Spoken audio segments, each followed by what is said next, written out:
warahmatullahi wabarakatuh. Shalom, Om Swastiastu, Namo Buddhaya, dan salam kebajikan.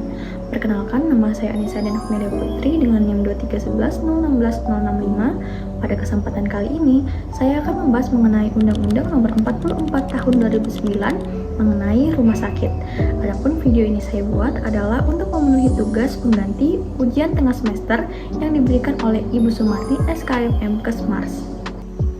Adapun pembahasan dari undang-undang yang akan saya buat adalah Undang-Undang Nomor 44 Tahun 2009 Pasal 33 Bab 9 tentang pengorganisasian ayat 1 sampai dengan 2. Sebelum kita masuk ke dalam pokok bahasan, saya ingin membahas terlebih dahulu apa itu organisasi dan apa itu organisasi rumah sakit. Organisasi adalah sebuah wadah bagi sekumpulan orang untuk bekerja sama secara rasional dan sistematis yang terpimpin dan terkendali guna mencapai satu tujuan bersama dengan memberdayakan sumber daya yang ada.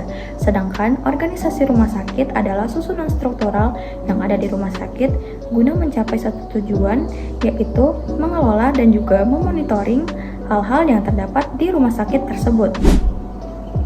Baik, selanjutnya kita masuk ke pokok bahasan. Pada pasal 33 bab 9 tentang pengorganisasian ayat 1 dan 2 yang berbunyi, pada ayat pertama, setiap rumah sakit harus memiliki organisasi yang efektif, efisien, dan akuntabel.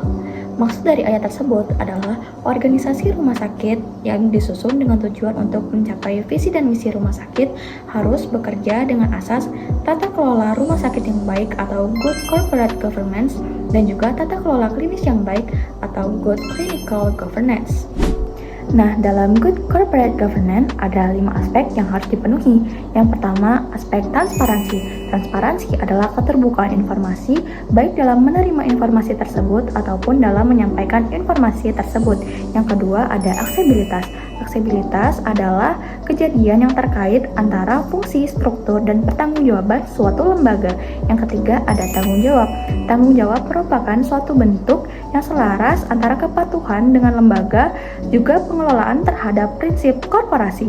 Yang keempat, ada kemandirian. Kemandirian adalah suatu keadaan di mana lembaga akan berdiri sendiri tanpa adanya kepentingan dari pihak manapun. Yang kelima, ada kesetaraan. Kesetaraan adalah satu bentuk perlakuan yang adil dan setara di dalamnya dengan seluruh pasien dengan mengikuti peraturan dan hak kewajiban yang ada.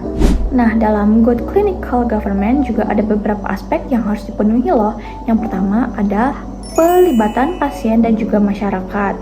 Pasien dan masyarakat harus dilibatkan apabila rumah sakit ingin mengambil keputusan yang berkaitan dengan pelayanan dan pengobatan rumah sakit. Yang kedua, ada klinik audit. Klinik audit adalah klinik yang mengukur apa yang dikerjakan lalu dibandingkan dengan standar yang ada. Lalu selanjutnya yang ketiga ada klinik efektivitas. Klinik efektivitas adalah pelakuan dalam pelayanan kesehatan yang harus didasarkan dengan konsep efektivitas klinis. Yang keempat ada manajemen risiko klinis. Manajemen risiko klinis meliputi penilaian, analisis, dan juga manajemen risiko di pengaturan klinis. Yang kelima ada manajemen staf. Manajemen staf meliputi rekrutmen, manajemen, dan juga pengembangan dari staf-staf yang ada. Lalu yang keenam ada informasi dan manajemen pengetahuan. Penggunaan informasi dan manajemen pengetahuan tersebut dilakukan berdasarkan 5 landasan, yaitu sistem kesadaran, kepemimpinan, kepemilikan, tim kerja, dan komunikasi. Nah, selanjutnya kita masuk ke ayat kedua nih. Ayat kedua berbunyi, organisasi rumah sakit paling sedikit terdiri dari kepala rumah sakit atau direktur rumah sakit, unsur pelayanan medis, unsur keperawatan, unsur penunjang medis, komite medis, satuan pemeriksaan internal, serta administrasi umum dan keuangan.